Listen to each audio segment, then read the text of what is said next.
어, 올해 1회 시험만 본 거네요. 2회 시험 본 거는 여기 수록이 안 돼 있네요. 그건 제가 이제 드릴 거고요. 일본 문제는 처음 나왔어요. 자주 출제되는 내용은 아닙니다라고 되어 있는데요. 내용이 조금은 어렵습니다.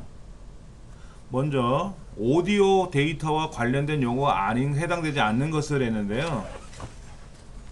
시퀀싱, 인터레이싱, PCM, 샘플링 이렇게 네 가지가 있습니다. 시퀀싱이라고 하는 것은 책에 뭐라고 되어 있냐면은 컴퓨터를 이용하여 음악을 제작, 녹음, 편집하는 거. 우리 그런 거 많이 하잖아요. 가수들이 노래를 하면 녹음실에서 마이크 저 안에 들어가서 마이크로 녹음을 하면 밖에서 이제 뭐 이렇게 여러 가지 기계를 이용해서 컴퓨터를 통해서 가장 좋은 목소리로 녹음을 시켜가지고 들려주는 경우를 우리 이제 텔레비전 통해서 많이 보거든요. 이제 그런 작업인 것 같아요. 저도 이게 통해서 일을 해본 적이 없으니까는 세밀한 설명을 드리긴 좀 불편할 것 같고요. 그 다음에 이제 PCM이라고 하는 것은 아날로그 파형을 디지털화 시키는 방법. 아날로그 파형을 작은 시간폭으로 연속적으로 나누어 각기 직사각형 형태의 크기로 표시한 후 이의 높이를 숫자화하는 방식이다. 그런데 펄스 코드 모듈레이션이라고 하지 않습니까? 아날로그 파형을 디지털 파형으로 바꿔주는 거다. 그러니까 이게 파형이라는 것은 이제 오디오형이잖아요. 그렇죠? 오디오 목소리를 디지털로 바꾸는 거다. 이렇게 보시면 되고요. 그 다음에 샘플링이라고 하는 것은 음성, 영상 이런 거를 우리가 쉽게 말하면 사람의 목소리라든지 캠코더로 촬영한 비디오 동영상을 컴퓨터로 저장을 할 때는 디지털화 시켜서 저장을 해야 되잖아요. 이렇게 하는 걸 우리는 샘플링이라 그래요. 그러니까 비디오뿐만 아니라 오디오 다 합쳐서 하는 거. 근데 이제 인터레이싱이라는 말은 뭔가 봤더니요. 여기 한번 잠깐 보실래요? 인터레이싱은 이렇게 돼 있어요. TV 화면이 하나의 이미지를 표현하기 위해서 두 개로 표현한대요. 그러니까 우리가 격자무늬처럼 홀수 쪽, 짝수 쪽을 해가지고 두 개가 보인다는 거죠. 인터레이싱은 짜 맞추다는 영어 뜻에서 나온 건데요. 이렇게 만들어진 비디오를 인터레이스된 비디오라고도 부른다. 비월 주사 방식이다. 뭐 이런 얘기를 한다 그러는데 NTSC 방식의 비디오 형태를 이렇게 표현한다 그러는데요. 굉장히 어려워요. NTSC 방식도 있고 펄 방식도 있고 여러 가지가 있습니다. 주사선을 가지고 서로 연결하는 방법이다 그러는데 우리가 일반적으로 텔레비전을 볼 때는 이 텔레비전이 하나의 그림으로 화면에 나타난다고 생각하지만은 홀수 쪽, 짝수 쪽 해서 따로따로 해서 두 개가 우리 직물 짜듯이 연결해서 하는 그렇게 표현을 한다네요. 텔레비전이. 이런 거를 우리는 인터레이싱 방식이다라 그래요.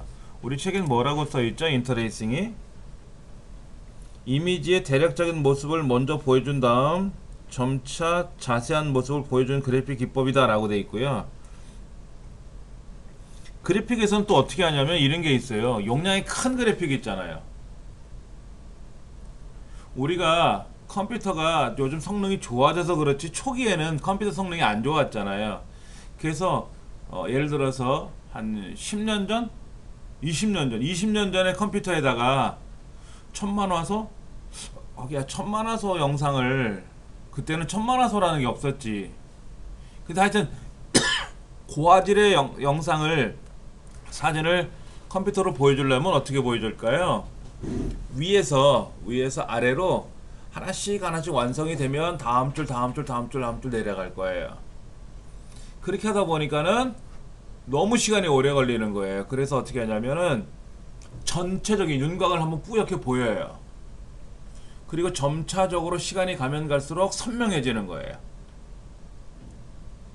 우리 그 드라마 같은 경우에 보면 이렇게 뭐 큰 사고가 나서 이렇게 수술하고 나서 이렇게 사람을 쳐다보면 뿌연 형태로 있다가 초점이 맞춰지는 형태처럼 그렇게 이제 드라마 기법을 쓰기도 하는데, 그렇게 하는 걸 우리는 인터레이싱이라고 보시면 돼요.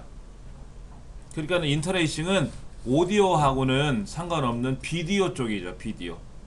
이미지, 그림이나 영상을 보여주는 그런 방법론이에요. 시퀀싱이나 PCM이나 샘플링은 오디오. 샘플링은 특히 비디오도 연결이 되지만은, 인터레이싱은 오디오하고 전혀 다른 비디오나 이미지 관련 기법이라서 답은 2번이다. 이 문제가 처음 나와서요, 조금은 어려운 것 같아요.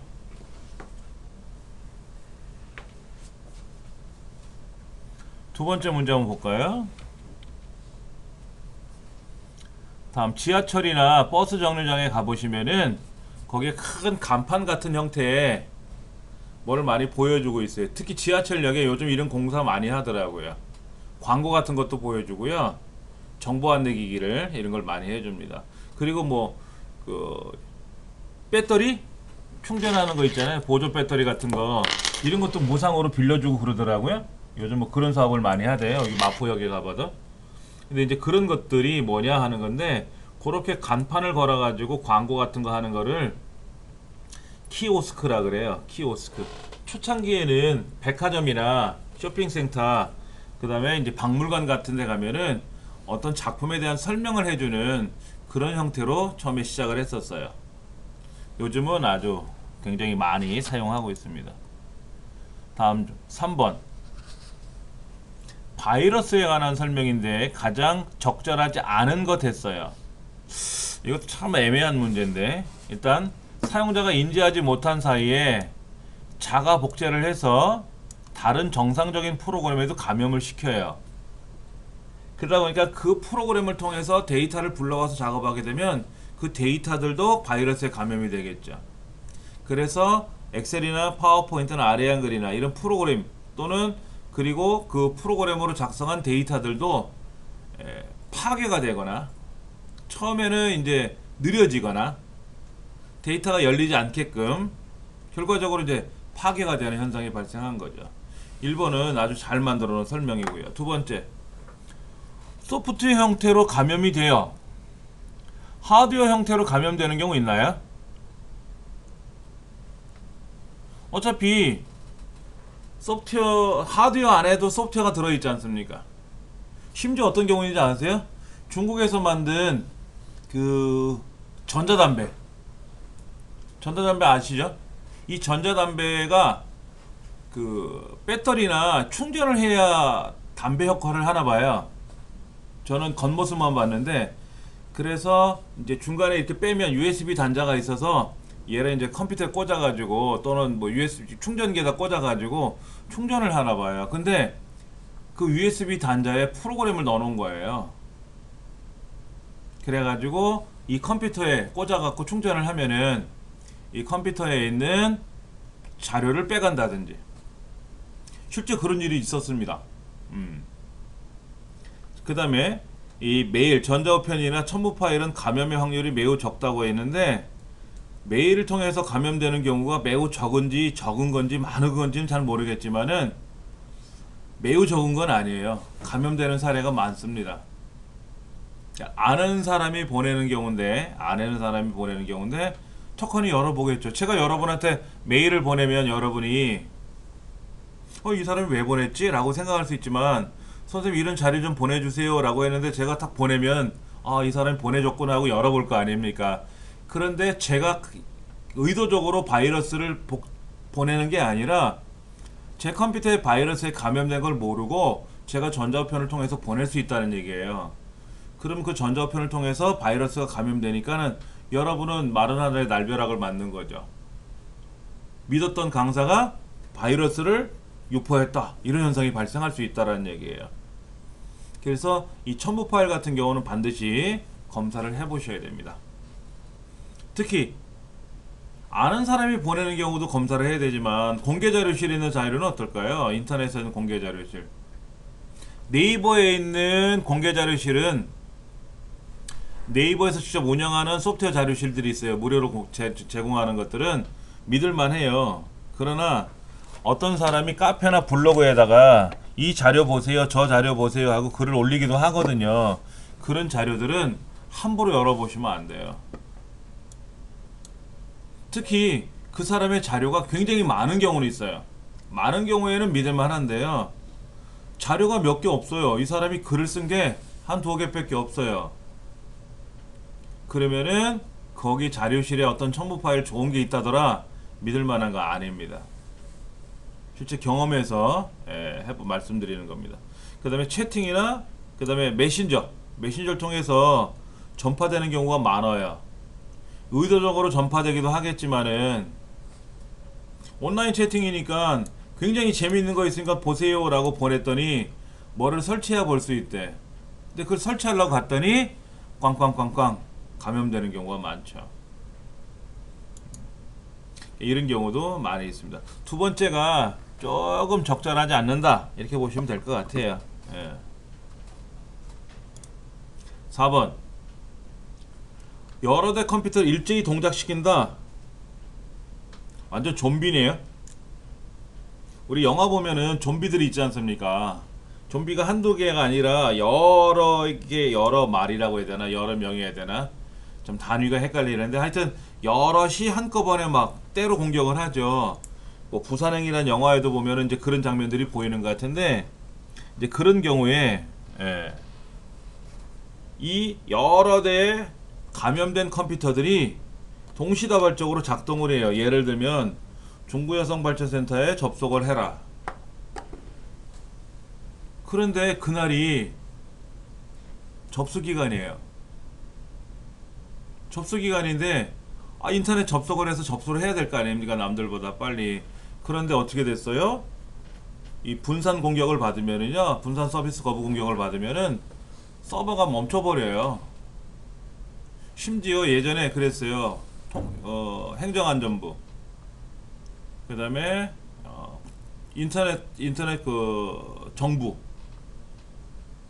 우리 민원 처리하는 사이트 있죠? 그 다음에 청와대, 여기에 이 디도스 공격, 분산 서비스 공격을 받아가지고 접속을 못했어요. 근데 그날이 개인적으로는 민원 서류를 발급받아가지고 제가 사는 동네가 이제 그 공항하고 가까워서 시끄러우니까 서류를 발급해서 제출해야 되는 마지막 날이었어요. 이제 마지막 날이지만 인터넷상으로 발급받아서 제출하면 되겠다 했는데 웬걸 민원 처리가 안 들어가는 거예요. 그래서 천상 동사무소를 쫓아가가지고 서류를 발급받아서 제출한 적이 있어요. 그때 이제 그 디도스 공격의 무서움이라는 게 그때 나타나는 거죠. 일부러 우리가 하기도 해요. 네티즌들이 약속을 해요. 몇 월 며칠 날 우리 어디 들어가서 그냥 접속만 합시다. 그게 어쩌였냐면은 김동성 선수가 그 안토 오노라는 미국 그 쇼트트랙 선수의 그 헐리우드 액션 때문에 금메달 박탈당하고 나서 네티즌들이 이제 누가 시켰는지 몰라도 몇 월 며칠 날 이제 미국 빙상연맹 홈페이지 접속하자 이런 얘기가 오고 가고 하니까는 날 잡아서 들어가는 거죠. 그러면 그 빙상연맹 홈페이지는 수백만 명의 접속자들로 인해서 멈춰버리게 돼요. 그러면 정상적으로 동작을 못하게 되겠죠? 이것도 하나의 공격 방식입니다. 그 다음 문제, IPv6에 대한 설명이다. IPv6은 IPv6은 뭐냐면은 IPv4가 32비트로 돼 있다 보니까는 주소가 부족한 현상이 발생하더라. 그래서 얘를 128비트로 주소를 늘렸어요. 64비트가 아니라 128비트고요. 호환성이 굉장히 좋습니다. 그래서 IPv4로 만든 거는 IPv6으로 넘어가요.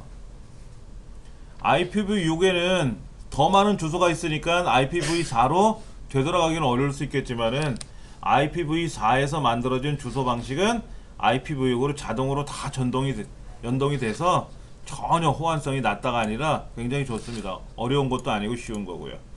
그리고 IPv4에 비해서 자료 전송 속도가 느리지는 않아요. 가면 갈수록 지금 그 국가 체계가 그 5G라고 하는 거 평창올림픽에 맞춰서 5G에 대한 통신망 계속 개발을 하고 있거든요. 어마어마하게 빠른 속도로 가고 있어요. 우리가 지금 쓰는 4G? 라고 하는 것이 뭐 기가 인터넷이라고 하는 걸 쓰는다고 하는데, 이 기가의 수십 배 빠르게끔 더 상용화되고 있거든요. 그러니까 자료 속도가 선속도 느린 건 아닙니다. 무선 랜 시스템을 구성하기 위한 주요 구성 요소에 해당하지 않는 것 됐어요. 자, 무선 인터넷 하려면 뭐가 필요하죠? 공유기가 필요하겠죠? 공유기. 우리 가정에 유무선 공유기 있지 않습니까? 안테나 달려있는 거. 그 공유기를 AP라 그래요. 예. 거기에는 안테나가 있죠? 우리 건너편 강의실에 가면, 또 옆에 306호, 303호에 가면 이 무선 공유기가 수업의 목적으로 지금 2대가 가동되고 있는데요. 얘네들은 안테나가 6개입니다. 안에 3개, 밖에 3개. 굉장히 좋은 시스템으로 구축되어 있어요. 자, 그러려면 유선으로 연결하지 않고 무선으로 작업하려면 어떻게 됩니까? 무선 랜 카드라는 게 필요하겠죠? 무선 랜 카드. 우린 유선을 꽂아가지고, 인터넷 선을 꽂아가지고 작업하잖아요. 근데 노트북 같은 경우는 어때요? 무선 인터넷이 되게끔 해야 될 거 아닙니까? 와이파이. 예. 그 무선 인터넷하고 와이파이하고는 다른 말이에요. 예. 근데 이제 무선 인터넷을 할 수 있는 무선 통신 방식이 있거든요. 예. 여러 가지가 있어요. 그 중에 우리가 많이 쓰는 이제 그런 신호를 가지고, 방식을 가지고 무선 인터넷을 하죠. 리피터는 뭐냐면, 거리가 먼 곳을, 인터넷을 하다 보면 상대편 거리가 너무 멀어요. 그럼 어떻게 될까요? 신호가 약해지거든요. 그 신호를 증폭시켜주는 기구입니다. 우리가 흔히 알고 있는 무선 인터넷은 거리가 한 10m, 10m를 벗어나면 연결이 안 되죠. 연결이 안 돼요. 그리고 그 신호가 강한 것도 있습니다. 장치에 따라서. 어떤 거는 5m 이내에서도 신호가 약한 경우도 있고, 어떤 거는 20m가 떨어져도 신호가 강한 것도 있어요. 예, 그런 걸 때 중간에 중계기가 필요하겠죠. 중계기. 예, 그런 것들을 리피터라고 하는 거죠. 그러니까 이거는 주요 구성 요소에 해당되는 건 아니다. 네 번째 거는 ISP, 인터넷 서비스 프로바이더. ISP 업체가 뭐예요? 여러분 댁에서 인터넷 하시잖아요. KT나 SK텔레콤 뭐 이런 거 쓰시지 않습니까? 그 업체를 우리는 ISP 업체라 그래요. 인터넷 서비스를 해주는 업체들. 그러니까 KT, KT U 플러스 이런 게 대표적으로 ISP가 되겠죠. 이때 IP 주소라는 게 필요하다 그랬어요. 인터넷을 하려면 IP 주소가 필요한데, 이 주소를 동적으로 할당해주는 프로토콜이 있는데 DHCP다. 네. 8번 운영체제를 구성하는 제어 프로그램의 종류에는 뭐가 있을까 했는데요. 운영체제는 처리 프로그램과 제어 프로그램이 있어요. 처리 프로그램과 제어 프로그램이 있어요. 이 제어 프로그램 안에는 감시 프로그램, 작업관리 프로그램, 데이터 관리 프로그램 3가지가 속해 있는 거고요. 처리 프로그램 안에는 우리 거기 설명 나와 있나요? 예, 제어 프로그램의 지시를 받아서 실제 처리하는 건데, 언어 번역 프로그램, 서비스 프로그램 이런 것들이 바로 처리 프로그램에 들어있다.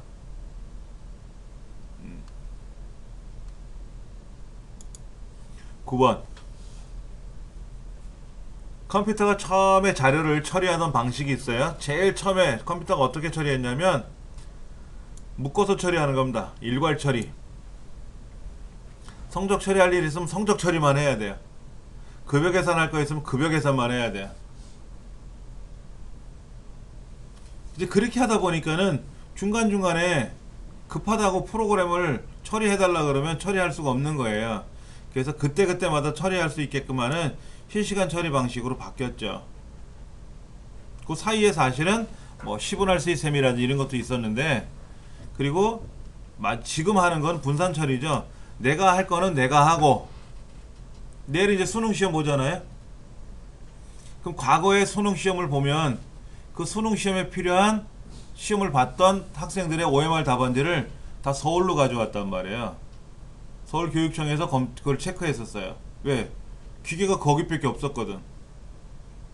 근데 어느 순간서부터 이제 각 시도교육청에다가 컴퓨터를 들여다 놓고 그 OMR 답안 처리할 수 있는 기계를 도입을 한 거예요. 그래서 이제 포항에서 시험 본 학생들은 포항 교육청에 가서 성적 처리할 거고요. 그렇게 각각 동네에서 처리하고 분산 처리하고 그 다음에 그걸 이제 교육부로 가져오면 전국적인 석차라든지 분석을 해볼 수가 있겠죠. 그게 이제 분산 처리가 되는 거예요. 답은 두 번째가 되겠다. 그 밑에 그 우리 이론 정의가 학습할 때 배웠던 내용들 다 들어있어요. 꼭 읽어주셔야 되고요. 아날로그와 디지털에 대한 차이점. 디지털은 숫자.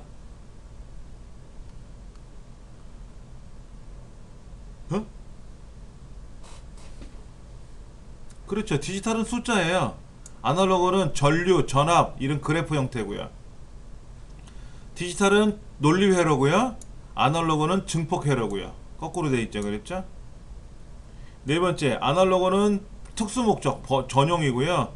디지털은 범용, 아무데나 사용할 수 있는 거예요. 세 번째가 맞는 건데, 아날로그는 미적분 연산을 하고요. 그 다음에 컴퓨터, 이 디지털은 논리 연산, 산술 및 논리 연산을 주로 한다. 세 번째가 맞는 말이고, 나머지는 뒤바뀌었네요.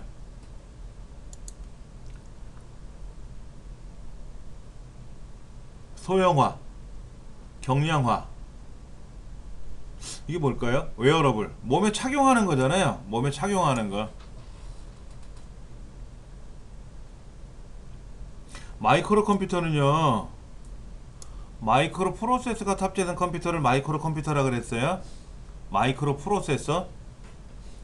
마이크로 프로세서는 CPU 안에 들어가는 CPU의 구성 요소가 제어장치, 연산장치인데, 이 제어장치와 연산장치가 과거에는 따로따로 꽂아놨고 사용을 했었어요. 제어장치 사오고 연산장치 사와서 컴퓨터에다 꽂아가지고 이 두 가지를 CPU라고 부르자 이렇게 했는데, 따로따로 떨어져 있으니까 왔다갔다 힘들어요. 그래서 하나의 반도체 안에다가 제어장치와 연산장치를 다시 같이 꽂아버렸어요. 이걸 마이크로 프로세서라고 부르고, 이렇게 만들어진 마이크로 프로세서를 탑재한 컴퓨터가 마이크로 컴퓨터예요. 그러니까 우리들이 사용하는, 가정에 사용하는 PC, 노트북, 데스크탑 그것도 PC고 노트북도 PC죠. 이 데스크 PC 계열하고 뭐 태블릿이라든지 스마트폰 같은 경우 다 마이크로 컴퓨터예요. 그 다음에 서버 컴퓨터는 뭐냐면 서비스를 해주는 컴퓨터죠. 우리들은 서비스를 받아야 되는 입장이니까는 서비스를 해주는 네이버, 구글 이런 중앙 컴퓨터들을 우리는 서버 컴퓨터라고 부르고요. 인공지능 컴퓨터는 뭐죠? 인공지능이죠. 사람처럼 생각하고 판단하게끔 하는 컴퓨터. 예. 그러니까 알파고, 그 다음에 알파1, 알파0. 그러니까 원칙은 알파고 제로인가? 이렇게 표현을 하고 있는데, 알파고나 그 알파고 1, 알파1이라고 하는 이러한 인공지능은 사람이 가리키고 스스로 반복 연습을 했는데요. 알파0는 사람이 가리키지 않고 네가 바둑을 공부해봐 해서 바둑하는 방법을 그냥 이렇게 자료만 줬나봐요. 가리키진 않고요. 그러니까 얘가 스스로 공부를 하더라 이거죠.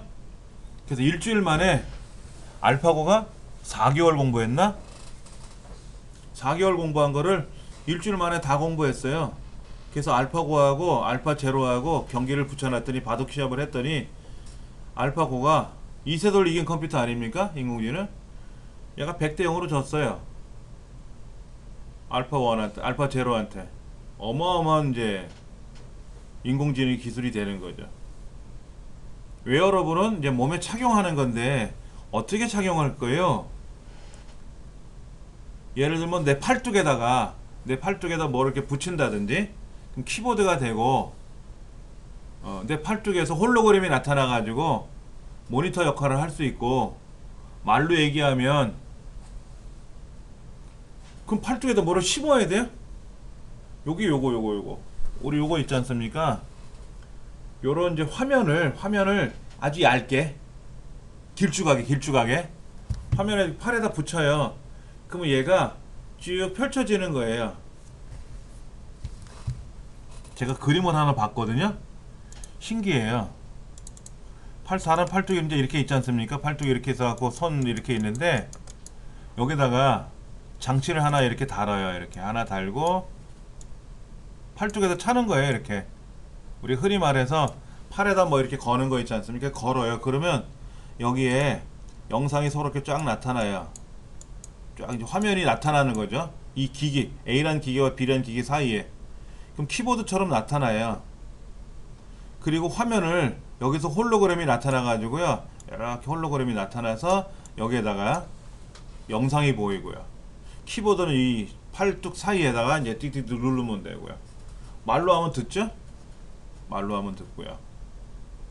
요즘 뭐 이런 것들이 많이 소개가 되고 있어요. 그리고 충전기를 이 창문에다 이렇게 붙이더라고요. 충전기. 우리 스마트폰 충전기 있지 않습니까? 얘를 창문에 딱 붙여요. 그러면 붙이는 쪽에 태양열 전지판이 붙어 있는 거예요. 그러니까 창가에다 딱 붙여 놓으니까는 창문에서 이제 태양열 전지를 흡수하겠죠. 그러면 거기다가 이제 핸드폰 꽂으면 충전이 되더라고. 그런 것들이 많이 나와요. 웨어러블 컴퓨터는 아니겠지만은 이제 그러한 시스템들이 많이 개발이 되는 거죠. 웨어러블 요즘 많이 유행하는 그런 용어가 될 수 있습니다. 12번 프로세스 레지스터. 프로세스는 CPU예요. CPU.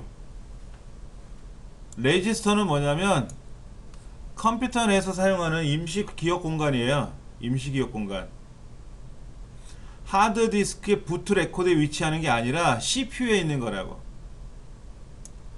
하드웨어 입출력을 전담하는 장치인데 속도가 빠르다. 입출력을 전담하는 장치가 뭘까요? 이거는 채널이라 그래요. 채널. 주기억 장치보다 큰 프로그램을 실행시킬 때 사용하는 거는 가상 메모리입니다. 가상 메모리. 중앙 처리 장치 CPU 내에서 사용하는 임시 기억 공간인데 아무래도 빠르겠죠. CPU 내에 있는 공간이니까 얼마나 빠르겠습니까? 예. 근데 임시 기억 공간이라고 되어 있는 걸 봐서는 계속 기억이 안 되나 봐요. 그때그때 기억을 시켜야죠. 사람도 뭔가 그때 막 빨리 계산해야 될 때 있지 않습니까? 계산을 하는 거는 사람의 이제 그 작은 뇌를 이용해서 계산한다 그러잖아요. 그리고 우리가 공부하는 건 어디 들어가요? 큰 뇌에 들어가죠. 큰 뇌. 그러니까 컴퓨터 내에서 이 작은 뇌가 중앙 처리 장치고 큰 뇌가 주기억 장치예요.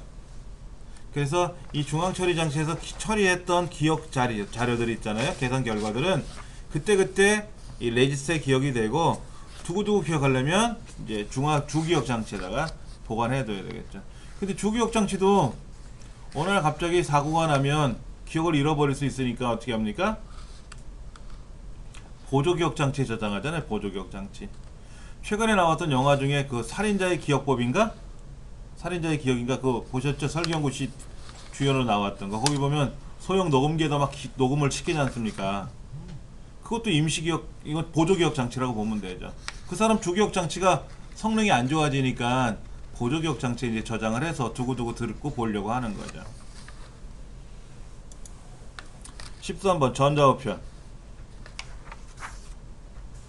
자, 유니코드는요. 유니코드는 16비트입니다. 8비트가 아니고요. 유니코드는 16비트입니다. 그게 틀렸어요. 그런데 전자우편은요. 아스키 코드를 이용해요. 아스키 코드. 유니코드를 이용하는 건 아니고요. 아스키 코드는 우리가 사용하는 8비트 방식을 쓰고 유니코드는 16비트 방식을 사용합니다. 그 다음에 전자우편 주소 자세히 보시면 id 골뱅이 하고 뭐 네이버.com 이렇게 써있죠. SMTP는 뭡니까? 전자우편을 보내는 프로토콜이고요. POP3는 수신하는 프로토콜이고요.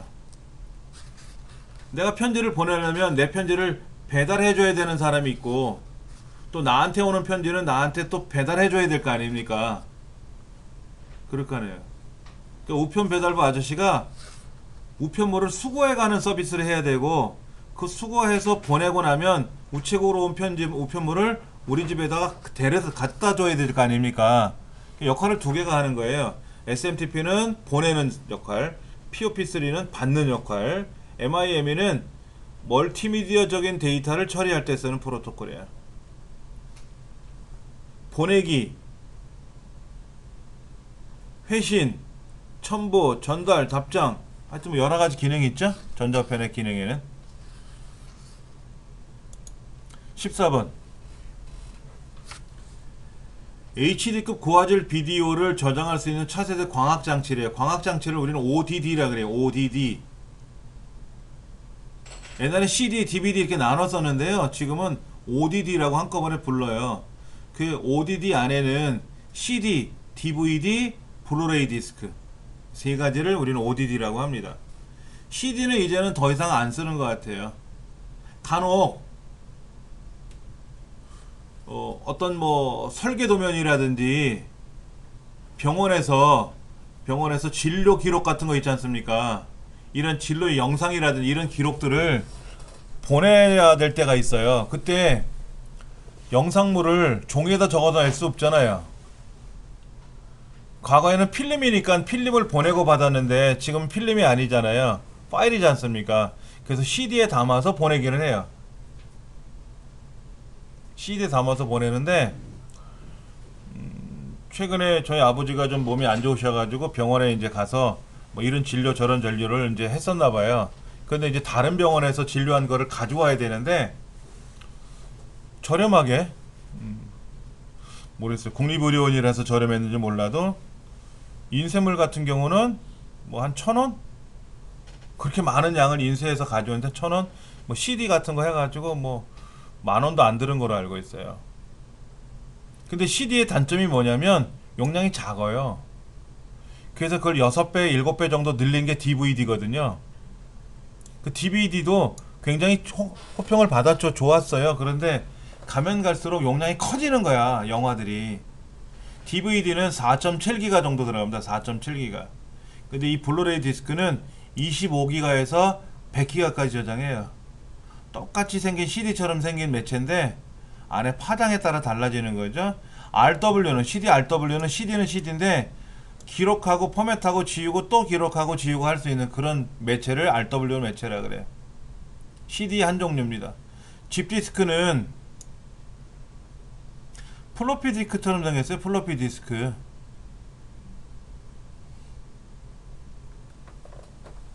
이건 여러분 못 보셨잖아요. 그리고 사용한 경우는 있었어요. 저도 사용을 해봤으니까 해봤는데 이게 비싸요. 너무 비싼 거야. CD도 처음 나올 때 한 장에 CD 한 장에 굉장히 비쌌습니다. 뭐 10,000원씩 했었어요. 지금 용산에 나가면 100원이면 삽니다. 한 장에. 그리고 이 CD는 모래에 있는 석영이라고 하는 걸 추출해 가지고 한다 그러는데 지구상에 이제 모래가 바닥에 나면 어떻게 될까요? CD도 못 만든다 그러죠. 근데 CD를 한 장 녹이면 CD 한 장이 또 나온대요. 재활용률이 굉장히 높아 가지고 이제 오류가 난 CD 있지 않습니까? 작동 안 되는 CD들을 버리지 말고 쓰레기통으로 가잖아요. 근데 이거를 이제 저는 구매한 데다 갖다 주면은 개수만큼 새 거로 교체해줘요. 새로 교체해줘요. 그런 서비스를 하는데 요즘은 저도 CD 안 산지 오래됐습니다. 집에 아직 남아있어서. DVD도 뭐 요즘 200원이면 사더라고. 200~300원이면. 블루레이 디스크는 좀 더 비싸고요. 용량이 크니까는. 근데 블루레이 디스크를 보고 기록을 하려면 우리가 사용하는 컴퓨터에는 블루레이 디스크를 볼 수가 없어요. 우리 강의실은 DVD까지만 볼 수 있어요. 그러니까 매체가 DVD가 아니 블루레이 디스크라는 매체를 사용하려면 장치도 블루레이 디스크 장치를 사셔야 돼요. 가격은 아직은 좀 있더라고요. 그 다음 시스템을 안정적으로 사용하기 위한 관리 방법이에요. 컴퓨터를 이동하거나 부품을 교체할 때는 반드시 전원을 꺼야 돼요. 전원을 켜 있는 상태에서 작업하다가 고장 날 수가 있어요. 위험해요. 감전될 수도 있잖아요. 그렇죠? 직사광선은 피하는 게 좋습니다. 무조건. 습기가 적어야 되고요. 통풍이 잘 돼야 됩니다. 왜냐면 안에서 열이 나기 때문에 열을 밖으로 빼낼 수 있는 공기순환이 잘 되는 곳에 있어야 되겠고요.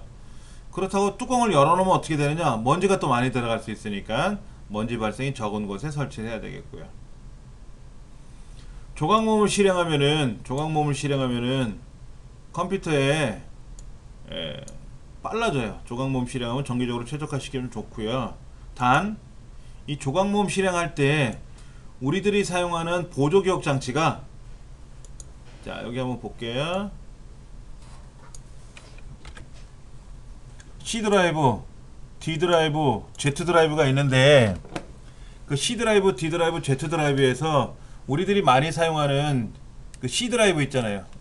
얘가, 자 우리 강의실에 있는 컴퓨터에는 C 드라이브, 뭐 D 드라이브 나눠져 있는데 요 C 드라이브가 쉽게 얘기해서 얘가 하드디스크인지 그 SSD인지 잘 모르시지만 우리 강의실은 SSD라 그랬지 않습니까? SSD는 조각모음 실행을 안 합니다. SSD는 조각모음 실행하지 않고 하드디스크 드라이브만 조각모음 실행을 해요. 그래서 스스로 조각모음 실행을 해준다 그래요. SSD는 걱정 안 하셔도 되고요. 백업 기능을 자주 사용하면 바이러스 감염성이 높아지는 건 아니고요. 감염이 낮아지는 건가? 그러면 백업한다는 말은 뭐예요? 중요한 자료나 이런 자료들을 다른 곳에다 보관해 준다는 거잖아요. 그런데 그러다가 바이러스에 감염돼서 작동이 안 되면 어떻게 한다? 다시 보관하면 되지 않습니까? 가능성이 높아지는 건 아니고, 이거는 적절하지 않은, 설명이 좀 적절하진 않네요. 백업을 해줘야 되지. 자주 하는 게 아니라 중요한 데이터는 주기적으로 백업을 한다든지 해서 문제가 발생하지 않게끔 해줘야 되는 거죠. 운영 관리를. 윈도우 7의 홈 그룹에 관한 설명이다 라고 했는데,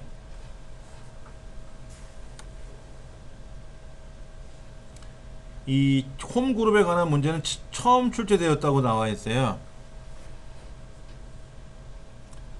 라이브러리 및 프린터를 공유할 수 있게 하는 홈 네트워크의 PC 그룹으로 자신이 공유하고 있는 파일은 해당 권한을 부여하지 않은 다른 사람을 변경할 수 없다. 무슨 말인지 잘 모르시겠지만은, 자 이런 거죠. 내 컴퓨터 안에 여기 홈 그룹이 없네.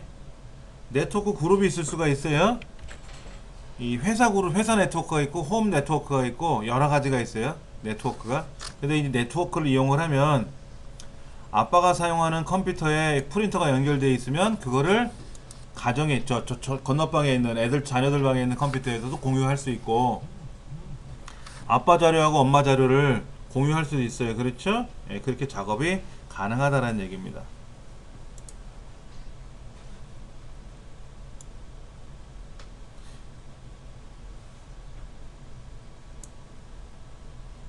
꺼져 있거나 절전 모드인 경우에는 홈그룹에 표시되진 않아요. 자, 이건 뭡니까? 파일 및 프린터 공유 끄기를 설정하면 홈그룹에서 나가기 마법사가 실행되는 건 아니고요. 우리가 홈그룹을 이용해서 아빠 컴퓨터에 사용하는 프린터를 나도 사용하겠다, 자녀들 컴퓨터에 사용하겠다 라고 하는 거잖아요. 그러기 위해서는 반드시 아빠가 프린터 공유를 켜기 해놔야 돼. 켜기. 파일 및 프린터 공유 켜기라는 거를 설정을 해놔야만이 그거를 홈 그룹에서 사용하던 말든 하는 거예요. 그러면 공유를 끄게 되면 어떻게 되느냐? 홈 그룹에서 나가는 건 아니고 같은 홈 그룹에 있지만 프린터를 사용을 못하는 거죠. 프린터의 주인이 공유를 꺼놨잖아. 그러니까 남들은 사용을 못한다는 얘기입니다. 나가는 건 아니에요. 나가는 건 아니에요. 예. 나가게 하겠다면 뭐죠? 아예 못 들어오는, 다시 들어오려면 들어올 수는 있지만 나가는 순간 같은 공유 설정에서 제외되는 거니까 못 쓰는 거죠. 원격 지원은 뭡니까? 부산에 사는 친구가 전화가 왔어요. 야, 너 컴퓨터 좀 잘하니까는 내 거 좀 치료해 줄래? 봐줄래? 야, 그러면 내가 부산에 가야 되냐? 아니면 네가 컴퓨터 들고 서울에 올래? 원격으로 좀 해다오. 원격으로. 그래, 그럼 알았어. 그럼 네 컴퓨터에 원격을 요청을 해야 될 거 아니냐 하는 거죠. 저한테. 제가 마음대로 상대편 컴퓨터에 들어갈 수는 없어요. 상대편 컴퓨터가 원격을 요청을 하는 자가, 원격을 요청하는 자가 요청을 먼저, 요청서를 보내야 돼요. 요청서를 보내서 대기하고 있어야 돼요. 그러면 도움을 주기 위해서 준비하는 사람은 도움받을 사용자가 들어오는 연결을 기다리는 게 아니라 거꾸로 도움받을 사용자가 도움을 주기 위해서 도움을 줄 사용자를 기다리고 있어야 돼요. 그럴 거 아닙니까? 내가 AS 요청하면 내가 집에서 있어야 될 거 아닙니까? AS 요청했는데 AS 기사가 왔는데 문이 닫혀 있으면 못 들어올 거 아니에요. 그러니까 도움받을 사용자가 먼저 들어와 있고, 요청서를 보내면 그 요청서에 의해서 도움을 주려는 사용자가 이제 들어가겠죠. 들어가서 띵동 에이스 기사입니다 라고 알려주겠죠. 그러면 그쪽에 있는 도움받을 사용자가 허용을 해줘야 돼요. 허용을 해줘야 돼. 그래야 그 도움을 받고자 하는 컴퓨터를 사용할 수가 있는 거예요. 원격으로 가능합니다. 나머지 다 맞는 말인데요. 1번은 거꾸로 설명해놨다. 자, 시각장애가 있는 사용자가 컴퓨터를 사용하기 편리하도록 설정할 수 있는 기능은 뭐냐? 접근성인데요. 여기서 말하는 시각장애가 어느 정도 장애에 따라 달라져요. 완전 시각장애가 있는 사람들은 이 글자를, 우리나라에서는 우리나라 완전 시각장애인들은 접근성 센터 갖고는 해결이 안 되더라고요. 그래서 별도의 프로그램을 설치합니다. 그렇지 않으면 시각장애인들이 컴퓨터를 못해요. 대신에 뭐 잘 안 보이는 사람도 있죠. 저시력자 같은 경우에는 화면을 확대하는 기능이 있어요. 돋보기 기능 같은 거. 이걸 이용하면 잘 보이겠죠. 그래서 모니터 큰 거를 사가지고 해상도를 높이는 게 아니라 낮춰가지고 사용하면 큰 글자로 보이거든요. 그러면은 보기에 좀 수월할 수는 있어요. 접근성 센터라고 하는 건 시각장애뿐만 아니라 지체장애, 팔, 예를 들어서 청각 이런 게 불편하신 분들은 접근성 센터에 들어와서 설정할 수 있다. 근데 일단 장애가 있는 사람은 접근성 센터에 들어오는 것조차도 힘들어하고, 들어왔다 할지라도 조작하기가 어려우니까 우리가 비장애인들이 요청이 들어오면은 가서 도와주시면 돼요. 19번 표준 사용자 계정. 표준 사용자 계정이라고 하는 거는 뭐냐면은, 계정에는 세 가지가 있어요. 관리자 계정, 표준 사용자 계정, 그 다음에 손님 계정. 우리 해설에도 나와 있을 겁니다. 관리자 계정은 자기만의 계정을 따로 갖고 있으면서 암호 변경할 수 있고요, 뭐 바탕화면 바꿀 수 있고요, 내 문서 있고요, 공간에 다 있어요. 프로그램 설치, 삭제, 하드웨어 프린터나 이런 거를 설치하고 제거하고 다 할 수가 있어요. 표준 사용자 계정은 소프트웨어나 하드웨어적인 변경이 안 돼요.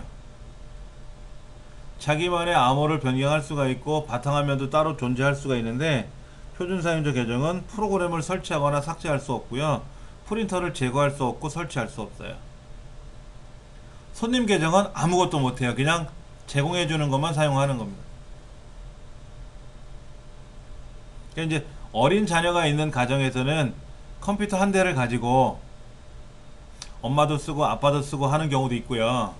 자기만의 컴퓨터를 엄마 이제 사주시면은 사용하는데, 관리자 계정으로 만들어 놓으니까는 애들이 이것저것 암호를 게임을 설치하고 엉망진창을 만들어 놓잖아요. 그래서 관리자 계정은 엄마가 하나 만들어 놓고 비밀번호 걸어 놓으면 되고, 그래갖고 자녀 이름으로 표준 사용자 계정을 만들어 주는 거예요.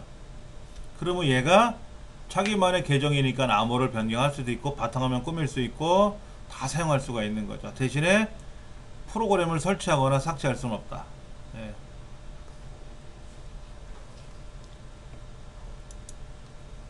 예. 20번 내가 사용하는 윈도우가 어떤 건지 확인하는 방법이죠. 이렇게 하시면 됩니다. 내 컴퓨터에 가서 오른쪽 누르고 속성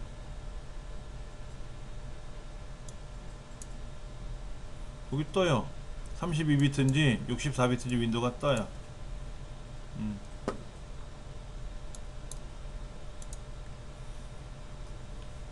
시작 단추에 가서 속성이 아니고 시작 단추 속성이 아니고 내 컴퓨터 있잖아요. 여기 가서 오른쪽 누르고 바로 가기 메뉴가 오른쪽 버튼 누르는 거잖아요. 속성 여기 뜬다 하는 거죠.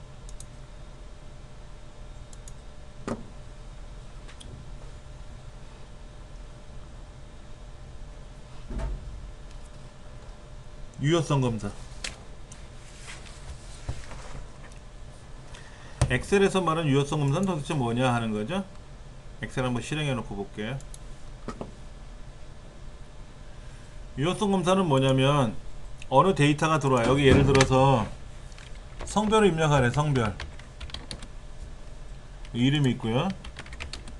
성별을 입력해야 되는데 잘 보세요. 어떤 사람은 남자라고 쓰고요, 어떤 사람은 남성이라고 쓰고요, 어떤 사람은 남이라고만 써요. 남자 성별만 해도 3개예요 이렇게 쓰면 안되죠. 골라야지. 그래서 블럭을 잡고 데이터에 가서 유효성 검사, 이때 목록에다가 남자, 여자, 또는 남자 이런 식으로 확인 누르면 보세요. 남자다, 여자다 고르는 거죠. 아니면 여자다 라고 쓰고 남자라고 쓰면 돼요. 남성이라고 쓰면 오류나요.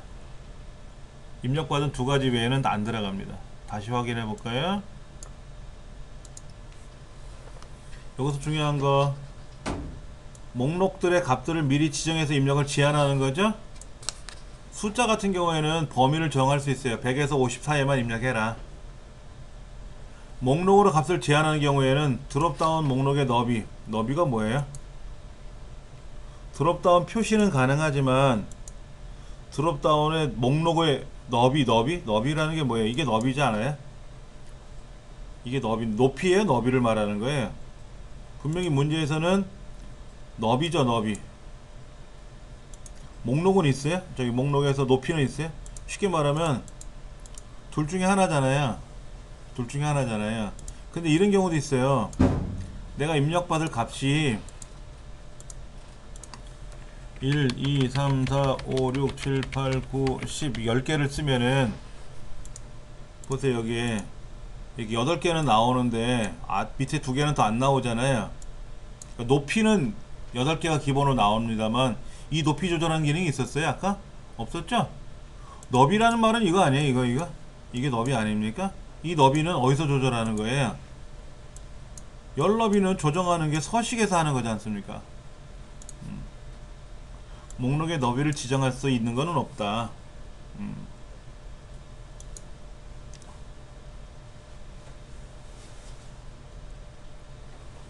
고급 필터? 자, 고급 필터를 실행해서 영업 평균 점수를 초과하거나 한번 볼까요? 영업 평균 점수를 초과하거나 성명의 2번째 글자가 0인 경우를 추출하라 그랬는데, 자, 지금 뭐뭐이거나 뭐뭐라 그랬잖아. 초과하거나 그랬으니까 얘가 위아래가 서로 다른 거죠. 그렇죠? 그러면 2번째 글자가 0이라는 말은 뭐예요? 물음표 첫 글자는 한 글자니까 넘어가고 2번째 글자가 0이래. 3번째, 4번째는 어떤 게 와도 상관없대. 그러니까 여기에 윤영민이가 올 수도 있고 박영민이 올 수도 있고, 영지호는 아니죠. 2번째 글자니까 첫 번째 글자는 넘어가고 2번째 글자만. 그러니까는 3번째가 맞고 첫 번째가 맞네. 그런데 얘네들 영어 점수의 평균치를 초과한다 그랬으니까 크다. 에버레이지는 맞잖아요. 그렇죠? 그러니까 D의 두 번째부터 절대참조가 들어갔네요. D2부터 D 아홉 번째니까 그렇죠? 예. 우리가 고급 필터에서 조건을 걸거나 그러면 절대참조가 들어갑니다. 상대참조가 아니고요. 근데 여기다 직접 조건을 걸 때는 우리가 크거나 같다 50 이렇게 쓰긴 하잖아요. 크거나 같다 50, 크거나 같다 80 쓰는데 평균치 초과라고 했으니까 크다가 초과고 평균은 에버리지 함수고 이때 D의 두 번째부터 D 아홉 번째까지 절대참조가 들어간다는 거하고 그 다음에 이제 첫 번째 글자는 물음표 넘어가고 두 번째 글자는 0이고 나머지는 아무거나 와도 좋다. 그러니까 답은 세 번째가 되는 거죠. 조금은 어려울 수 있다고 보실 수 있는데 많이 연습을 하셔야 돼요. 이건 뭡니까? 첫 글자하고 두 글자가 나눠져 있잖아요. 어떻게 나눕니까?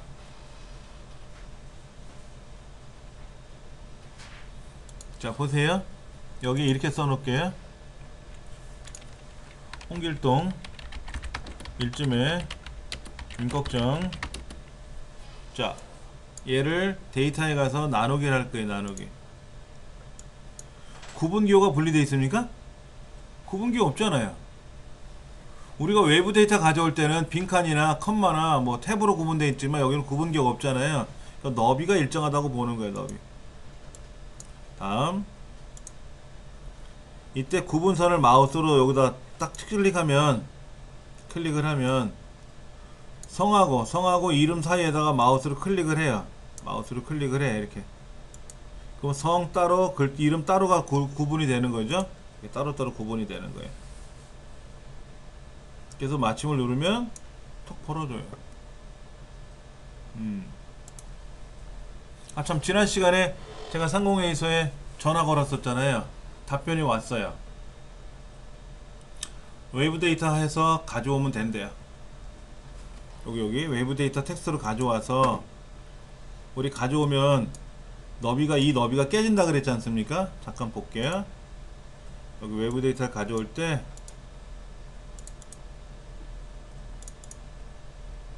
이런 걸 가져오게 되면은 여기는 빈칸이네요. 공백. 이 너비가 어떻게 됐어요? 너비가 다 깨지잖아요. 그렇죠? 기존의 너비하고 달라지지 않습니까? 근데 이렇게 가져오면 된대요. 이 가져온 너비를 조정하지 말라는 얘기래요. 상공회의소 측에서 얘기를 했으니까는 이제는 외부 데이터 가져올 때 이렇게 가져오면 되죠. 근데 이제 외부 데이터 가져오기 텍스트 방식을 이용하세요 라고 이걸 가져와야 되고 예를 들어서 텍스트 나누기를 이용해서 가져오세요 라고 했는데 외부 데이터 가져오기 하면 안됩니다. 왜냐면 달라질 수 있으니까 요구하는 대로만 해주시면 되죠. 외부 데이터 가져오기 제가 그때 다시 설명드릴게요. 하여튼 외부 데이터 가져오기 오케이 한대요. 상관없대요.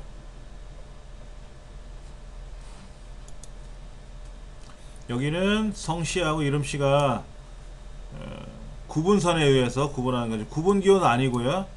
공백기 구분기호잖아요. 탭이나 쉼표 같은 게 구분기호잖아요. 구분기호로 기본되어 있는 건 아니다라는 얘기죠. 다양한 상황과 변수에 따라서 여러가지 결과값의 변화를 가상의 상황을 통해서 분석하는 것은 신호력 관리자, 가상 분석에 가서 찾는 거죠. 맞는 말이고요. 데이터 입력할 때 어떻게 한다고요? Alt 엔터 치면 여러 줄 입력할 수 쓰는 거고. 블록 상태에서 한 줄을 블록 상태에서 엔터 치면 어떻게 됩니까? 오른쪽으로 넘어가지 뭐. 여러 셀의 문자나 데이터를 한꺼번에 입력하려면 컨트롤 엔터 누르는 거죠. 데이터를 입력한 상태에서 컨트롤 엔터를 눌러야 한꺼번에 들어가는 거죠. 쉬프트 엔터는 아니죠. 자, 이렇게 블럭 잡고 컨트롤 쉬프트 엔터? 쉬프트 엔터는 뭐예요? 본래 엔터는 내려가는 거고 쉬프트 엔터는 올라가는 거잖아요. 안 되지. 그러면 컨트롤 엔터를 쳐야 같은 글자가 들어가죠.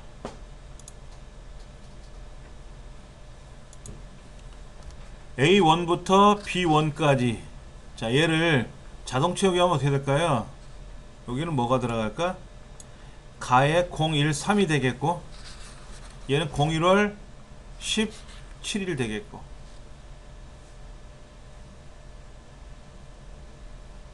뒤에 숫자만 증가돼요. 뒤에 숫자만.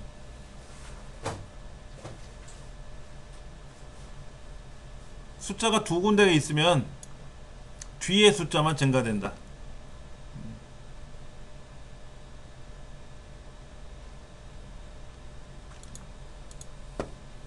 입력 자료에 주어진 표시 형식. 자, 샵, 콤마, 샵, 0, 컴마가 들어갔네요. 컴마가 들어가면 뭐가 되죠? 뒤에 1000분의 1 줄어요. 그러니까 1, 2, 3, 4, 5, 12345인데 샵, 콤마, 샵, 0 하면 1, 2, 3, 4, 5지만 뒤에 컴마가 찍히는 바람에 뒤에 345가 반올림 처리돼서 없어지면서 12만 생기겠죠. 0.001이에요. 0.00이란 말은 뭡니까? 소수점 이상은 무조건 한 자리는 출력해야 되고, 소수점 이하는 무조건 두 자리는 출력해야 된다. 그러니까 12345라고 쓰면 뭐다? 12345.00이라고 나온다. 소수점 이하는 두 자리 채워야 되니까는요. DD, MMM, YY라고 됐네요. 앞에 날짜가 들어가고 며칠인지 들어가고 연도가 뒤에 들어갔네요. 몇 월인지가 중간에 꼈어요. MMM이라는 말은 뭐죠? January, February 해가지고 December, November 다 길게 나온다는 얘기죠.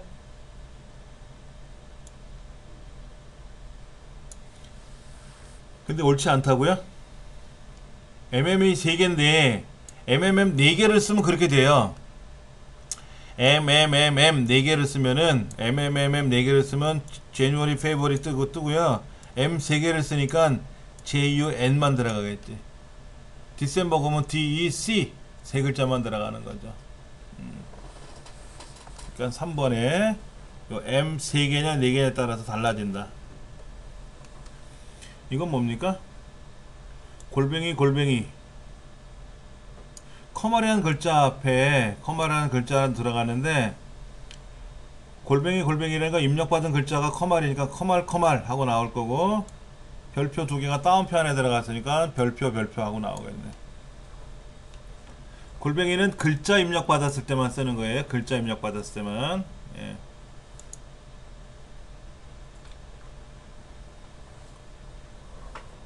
평점이 3.0 미만인 경우 행 전체에 대해서, 그러면 조건부 서식은 어떻게 써야 될까요? 여기 D 여기 뒤에 두 번째 조건부 서식은 이렇게 블럭을 잡고 그 중에 평점이니까 뒤에 두 번째잖아요. 이때 첫 번째 평점을 가지고 얘가 얼마보다 3.0보다 작으냐 물어보는 거죠. 이때 중요한 거는 뭐다? 달러가 앞에만 간다. 조건부 서식의 달러는 왼쪽에만 간다. 꼭 명심하셔야 돼요. 네.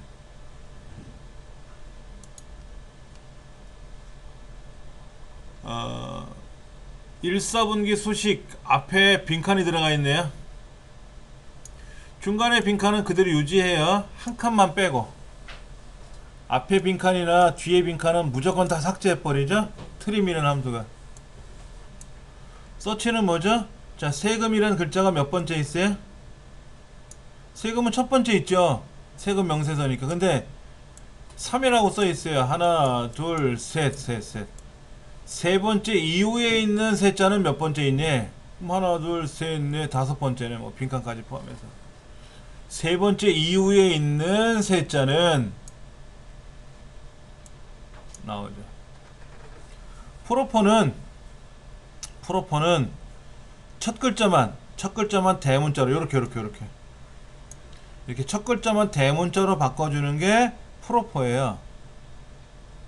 리퍼블릭 오브 코리아처럼 이렇게 대문자로 되어 있게끔 하는 거는 어퍼, UPPR, 어퍼라는 함수를 쓰고요. 로어는 다 소문자로 바꿔주는 거고요. 단어의 첫 글자, 단어의 첫 글자만. 이건 또 오프가 대문자가 아니네. 하여튼 대문자 단어의 첫 글자가 대문자로 바꾸는 거를 프로퍼라고 합니다. 프로퍼.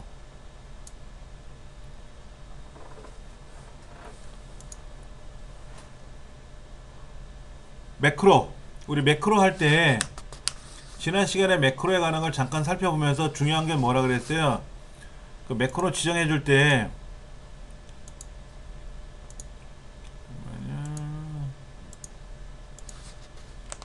개발도구에 가서 매크로에 들어가서 매크로 기록을 할 거 아닙니까? 매크로 기록에 들어가서 이때 바로가기 키가 뭐냐 하는 거 있었잖아요. 이 바로가기 키는 오로지 컨트롤 키만 누르고 하는 거예요. 숫자일 때는 지정할 수가 없고요. 영문자일 때만 컨트롤 키 누르는 거죠. 숫자는 지정이 되지 않으니까. 대문자는 자동으로 시프트가 들어가야 컨트롤과 함께 영문자를 지정하고 대소문자 구별하고요.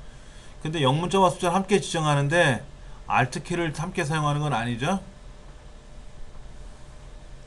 그 바로가기 키하고 상관없이 우리 매크로 기록했었지 않습니까? 실제로 전혀 상관없이 가능하더라 하는 거.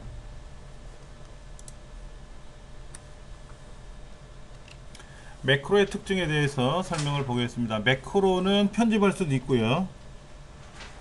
네, 추가 삭제할 수도 있습니다. 매크로는 키보드나 마우스의 동작을 그대로 기록하는 기능을 갖고 있습니다. 매크로에 사용하는 바로가기 키 컨트롤 C 그러면 복사라고 하는 기능보다 우선적으로 매크로가 작동이 되는 거죠. 도형을 이용해서 매크로를 연결할 수도 있어요. 그렇죠? 그럼 도형을 클릭하면 그 매크로가 지정된 매크로가 연결된 매크로가 실행되는 거죠. 자, 매크로 한번 제가 만들어 볼게요. 예를 들면 기본급의 합계를 구하는 매크로 한번 만들어 볼게요. 자, 매크로 기록 여기 합계 바로가기 키는 컨트롤 S 썸의 줄임말로 S라고 할게요. 설명 기본급의 합계를 계산하는 매크로입니다 라고 썼어요. 확인. 그래서 는 썸 합계를 구하고 엔터. 이왕이면 보기 좋게 하기 위해서 쉼표 셀까지 딱 찍어줬습니다. 자, 이렇게 해서 이제 매크로를 중지할 겁니다. 자, 그러면 제가 여기다가 컨트롤 S를 누르면 합계가 탁 나오겠죠. 그렇죠? 잠깐만. 이상하다.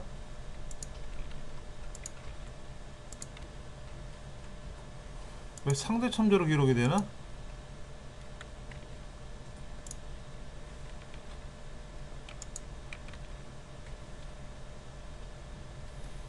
이 컴퓨터 이상한데? 허허허.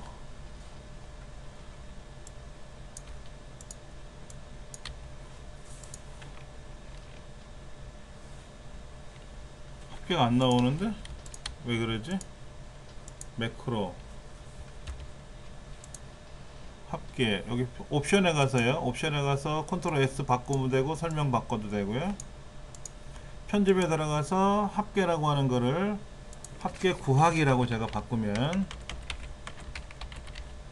바꿔놓으면은 매크로 이름도 합계 구하기로 바뀌어요. 매크로 이름도 바뀝니다. 예.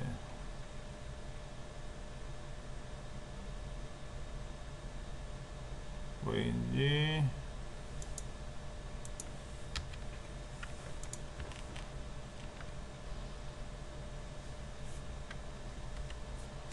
이게 왜 이렇게 됐지?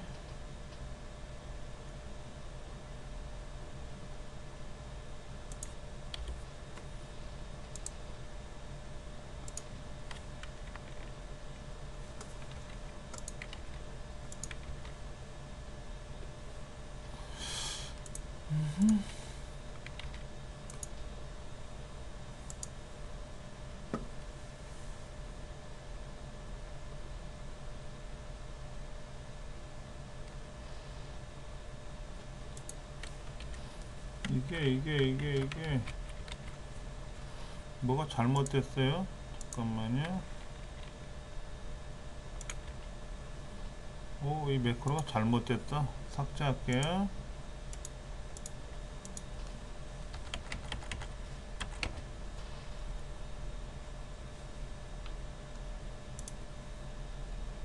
매크로 기록 오케이.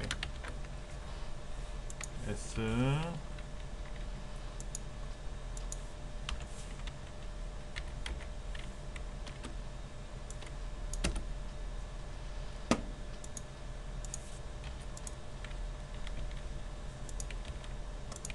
지금은 되는데 왜 아까 안 됐지? 잠깐만 볼게요.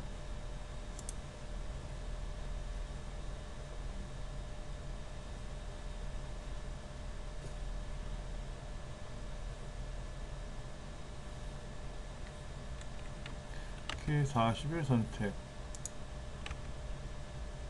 위로 5개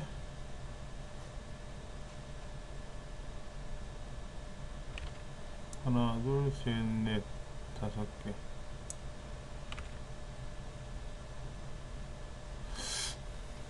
이번엔 돼요. 제대로 되고 있어요. 합계 구하라 그러면 예 아까는 에러가 났네. 자 매크로에 가서요 이렇게 옵션에 가서 바로가기 키 바꿀 수 있고요. 그리고 편집에 들어가서 여기 들어가서 요 합계라고 하는 거를 합계 구하기 이렇게 바꾸면 이건 설명서입니다. 설명이에요. 설명. 요 녹색은 비실행문이라 그래서 설명문이니까 이거는 의미가 없는 거고요. 얘는 자동으로 안 바뀝니다. 이게 고쳐줘야 돼요. 그럼 합계 구하기 바뀌었죠. 그렇죠? 예.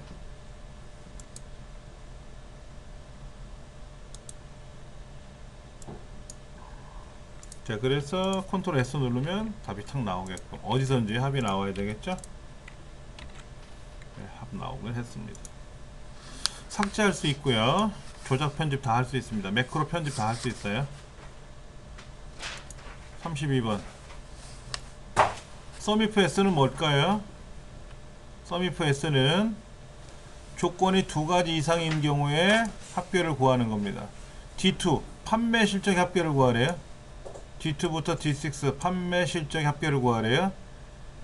품목 중에서 연필 그리고 대리점 중에서 서울 연필이면서 서울인 거 있어요. 연필이면서 서울인 거 300 연필이면서 서울인 거 200 그러니까 300하고 200만 더해 주니까 500 되는 거네요.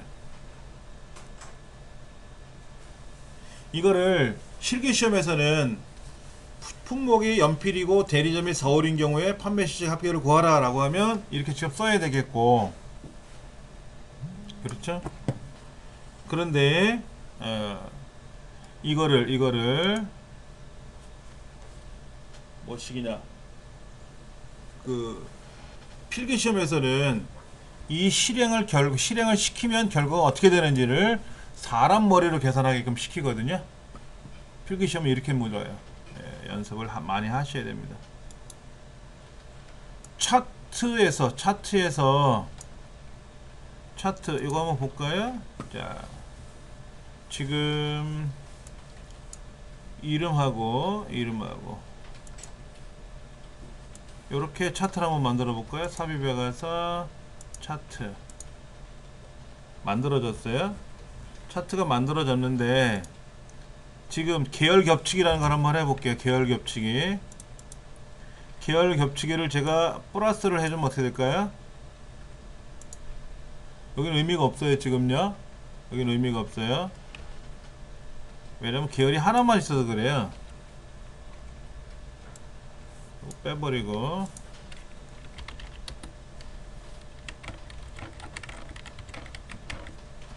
다시 이렇게 차트를 만들어서 계열이 있는데 이 계열을 겹치기 할게요. 겹치기 50%만 겹치면 어떻게 되느냐 반반 겹친 거죠?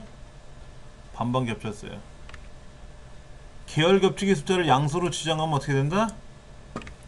계열과 계열 사이가 벌어져요? 붙었잖아요. 계열 겹치기를 제가 마이너스로 가볼게요. 마이너스 50으로 가보면 계열과 계열의 두께의 절반만큼 벌어지는 거죠. 계열 빨간색 파란색 계열이 있는데 계열 겹치기를 100%로 바꾸면 계열 너비만큼, 계열하고 똑같은 너비만큼 그 사이가 벌어지는 거예요. 계열 겹치기가 없으니까, 계열 겹치기가 0으로 되어 있으면 계열과 계열이 딱 달라붙어 있지 않습니까? 그러니까 계열 겹치를 양수로 하면 계열 사이가 어떻게 돼요? 벌어지는 게 아니라 좁혀지죠? 계열 겹치를 100%로 하면 어떻게 됩니까? 계열과 계열이 앞뒤가 붙어버리죠? 붙어는 거죠. 계열의 간격을 넓게 조절할 수 있어요. 좁게 지정할 수 있어요. 예. 요거 중요하니까 잘 기억하셔야 됩니다. 그 다음 워크시트를 참조하여 인덱스 함수를 실행해 보니까 이렇게 돼 있어요. B2 T 9가지 이 중에서 두 번째 줄 세 번째 칸 여기 B2부터 여기서부터 두 번째 줄 세 번째 칸이니까 얘가 두 번째 줄이고 얘가 세 번째 칸이니까 얘가 되는 거죠. 맞네. 어디서부터 어디까지 블럭을 잡았느냐가 중요한 거죠. 예.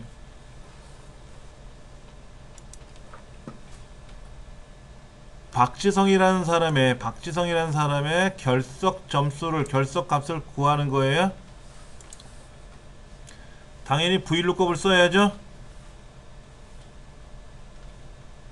HLOOKUP 쓰면 안 되죠. 자, 박지성이라는 사람의 이름을 찾아서 A의 세 번째부터 시작해서 D의 다섯 번째 까지 중에서 하나, 둘, 셋, 넷, 네 번째 칸은 맞아요. 이름이 첫 번째, 중간이 두 번째, 결석이 네 번째 칸이라는 거 맞는데 컴마 1은 뭡니까? VLOOKUP, HLOOKUP에서 뒤에 컴마 1 쓰는 건 뭐예요? 비슷하게 일치? 컴마 0 쓰는 건 뭐죠? 정확히 일치? 아, 거꾸로 얘기했네. 맞네. 0은 생략할 수 없죠? 정확히 일치. 1은 생략할 수 있죠? 비슷하게 일치. 근데 보시면 김남일, 이천수, 박지성이라는 사람의 이름의 가나다 순을 보세요. 김남일이 첫 번째고 박지성이 두 번째로 들어갔다면 가나다 순에 의해서 박지성을 찾기가 수월해요. 비슷하게 일치하는 걸 찾을 수가 있어요. 그러나 지금 김남일 기역이고 이천수 이응이고 박지성은 비읍이니까 가나다 순에 안 맞잖아요. 그러니까 컴마 0을 꼭 써야 돼요. 자, 여기서 중요한 거 컴마 1을 사용하고 싶으시면 컴마 1 비슷하게 일치하는 걸 사용하고 싶으시면 얘가 반드시 오름차순으로 나열되어 있어야만 돼요. 반드시 오름차순으로 나열되어 있어야 돼요.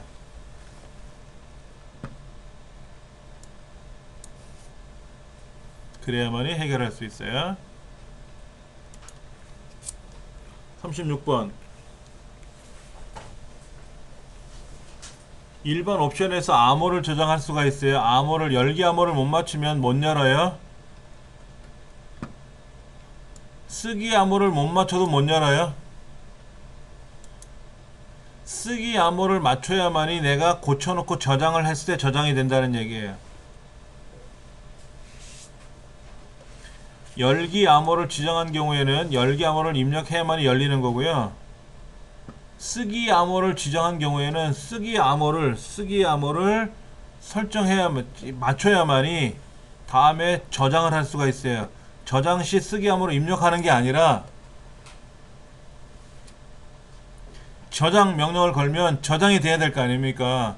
근데 쓰기 암호를 못 맞추고 읽기 전용 권장을 체크해 버리면은 열리긴 열리는데 고치고 나서 저장이 안 돼요. 저장 명령을 걸면 이름을 바꿔서 저장을 해야 돼요. 그대로는 저장을 못 해요.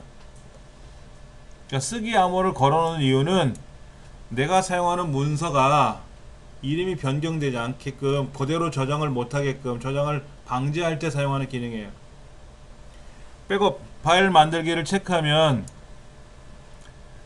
직전 파일이 백업이 되죠. 직전 파일. 예, 저장 명령을 걸면 항상 직전 게 사라지잖아요. 지금 것만 남잖아요. 근데 백업 파일을 만들면은 바로 직전 것도 저장을 해요. 바로 직전 것도 저장해요.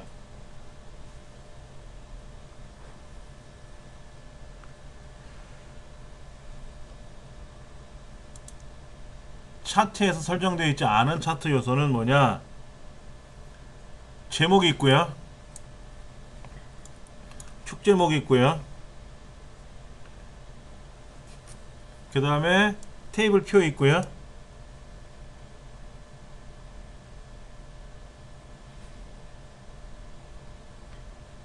그 다음에 눈금선은 보이고요. 눈금선은 보이고. 레이블은 없네요. 레이블은 뭡니까? 빨간색이 아까 검은색이 뭐다, 하얀색이 뭐다라는 값이나 뭐 이름이 있어야 되는데 그 레이블이잖아요. 그렇죠? 레이블은 없어요. 데이터 표 있고요. 축 제목이 있고요. 차트 제목이 있고요. 다 있네요. 레이블만 없네요. 레이블만. 38번. 틀 고정을 하면 어떻게 되느냐? 창 나누기를 하면 어떻게 되느냐? 자, 보세요. 지금 굉장히 많은 양을 제가 한번 불러와 볼 텐데. 자, 이런 데이터를 한번 볼게요. 굉장히 데이터가 많아요, 지금요. 데이터가 많아서 제가 옆에 하나 더 복사를 해서 좀 붙여 놓을게요.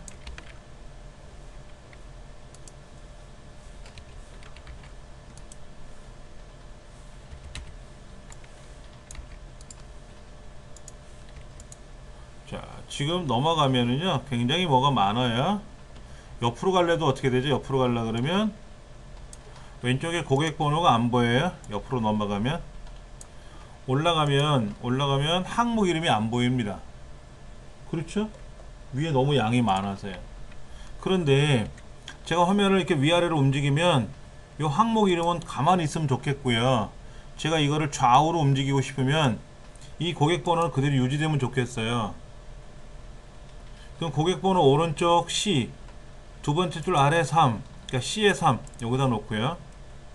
C에 3 여기다 놓고 보기 틀 고정, 틀 고정을 하면은요, 보시다시피 이렇게 줄이 생겨요. 가로 세로 줄이 생겨요. 예, 가로 세로 줄이 생기는데 제가 이제 움직여 봅니다. 휠을 굴리면 첫 번째, 두 번째 줄까지는 고정이 되어 있으니까 어느 항목인지 알 수가 있고요. 그 다음에 이제 고객 번호가 오른쪽 항목으로 넘어가면은 항목들은 좌우로 변동이 되지만 고객 번호는 가만히 있잖아요. 그렇죠? 그러니까 B라고 하는 칸하고 두 번째 줄을 고정시키고 싶다 그러면 B 다음에 C 두 번째 밑에 3, 그래서 C의 세 번째 셀에다 클릭하고, 예, 고정하려면 틀 고정 상관없이 틀 고정하는 건 아니에요. 꼭 틀 고정을 해야 돼요. 그렇죠? 위치 정해놓고 틀 고정. 예.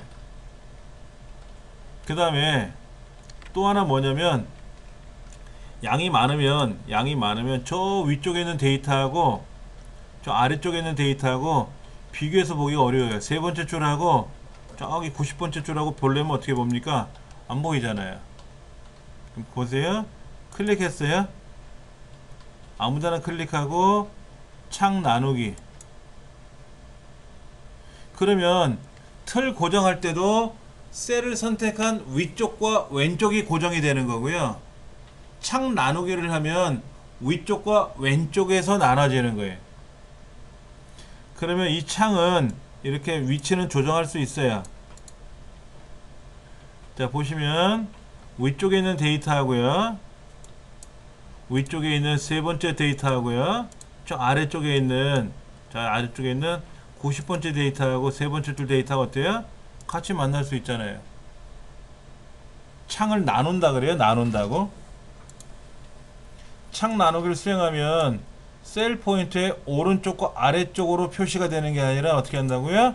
나를 중심으로 위쪽과 왼쪽에 표시가 돼요. 컴퓨터는 엑셀에서 특히 엑셀에서 뭐 삽입, 그러니까 창 나누기라는 구분선을 삽입하는 거잖아요. 삽입하면 왼쪽 위쪽으로 구별이 돼요. 그리고 수직 수평도 나눠지고요. 얘는 아무데나 놓고 나누기를 했지 않습니까? 그렇죠. 아무데나 놓고 나누기를 했잖아요. 그럼 아무데나 놓고 그냥 나누기 취소하시면 돼요. 아니면 이 경계선을 더블 클릭하면 사라지기도 합니다. 자, 창을 나눴잖아요. 이 구분선 있잖아요. 구분선을 더블 클릭하면 사라지기도 해요. 움직여도 되고. 39번 워크시트의 인쇄에 관한 설명이다. 옳지 않은 것을 고르시오. 인쇄 영역에 포함된 도형은 기본적으로 인쇄가 돼요. 인쇄가 되죠. 인쇄가 안 되면 안 되지. 눈에 보이는 대로 인쇄가 돼야지. 예.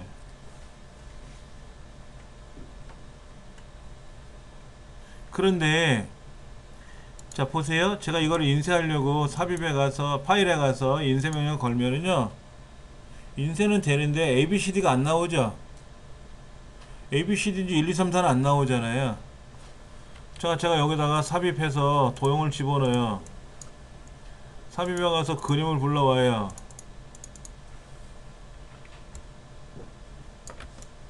자, 프린터로 인쇄하면 어떻게 됩니까? 인쇄되죠. 다 인쇄돼요. 단지 뭐가 안 되냐면요, 이거예요. 배경 그림을 넣어요. 배경 그림을 넣는데 얘는 인쇄하면 어떻게 된다? 안 나와요. 그러니까 배경 그림을 명령을 걸면 인쇄가 안 되기 때문에 의미가 없어요. 이거는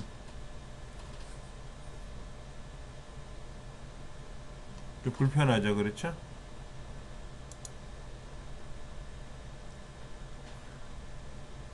그러나 ABC는 1, 2, 3은 인쇄될 수는 있어요. 기본적으로 인쇄되지 않는 거지 완벽하게 인쇄되는. 보세요. 이렇게 해서 인쇄명령 걸었잖아요. 인쇄명령 걸었는데 ABCD가 안 보이니까 저 밑에 페이지 설정에 들어가서 행열 머리글을 넣자. 행열 머리글을 그러면 ABCD 1, 2, 3, 4 뜹니다. ABC 1, 2, 3, 4 떠요. 그렇게 하시면 됩니다. 예. 특정 부분만 인쇄할 수도 있어요. 어떻게? 나는 여기만 인쇄하고 싶어. 여기만. 그럼 인쇄 영역을 설정을 해요. 나는 여기만 인쇄하고 싶어. 그럼 인쇄 영역 설정을 해요. 추가할 수 있어요. 추가. 그러면 이제 프린터로 인쇄하면 어떻게 된다? 여기 하나, 저기 하나. 따로따로 인쇄돼요. 예. 붙어서 인쇄할 수는 없고 영역이 다르니까 따로따로 인쇄는 해야 되겠죠.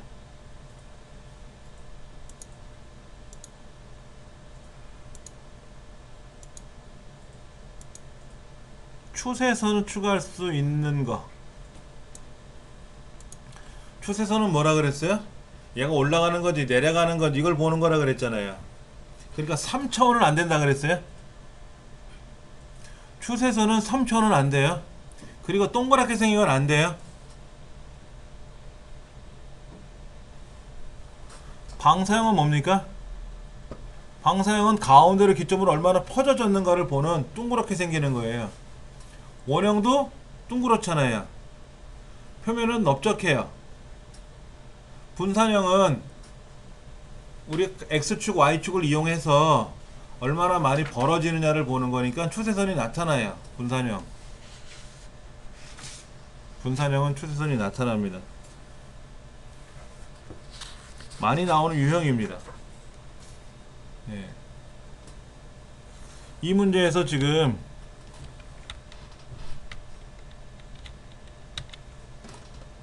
일본 문제 요거 오디오 데이터 있지 않습니까? 시퀀싱이나 인터레이싱 얘가 조금 어려웠던 것들은 있어요. 처음 접하는 문제이기 때문에 좀 어려웠던 거 있고요. 저도 위키백과에다 링크를 걸어놔 가지고 좀 보여드리려고 했는데 뭐 우리 설명서 잘 나와 있기 때문에 설명으로 대체했고요.